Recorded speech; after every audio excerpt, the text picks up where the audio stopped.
भैया आप राजाओं के राजा के बच्चे हो। उसने कहा यदि तुम पहले परमेश्वर के धार्मिकता की और उसके राज्य की खोज करो तो ये सारी वस्तुएं तुम्हें अपने आप मिल जाएंगी।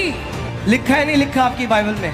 See, people have no problem when they see you seeking God with all your heart. But when God begins to add things in your life, then they have a problem. वही यीशु मसीह जिसने आयत का पहला भाग लिखा है, उसी ने दूसरा भाग भी लिखा है। If you keep the kingdom first, you will never have to run after these things. These things will run after you wherever you go. परमेश्वर का हाथ जिसके ऊपर है उसके फल बोलेंगे।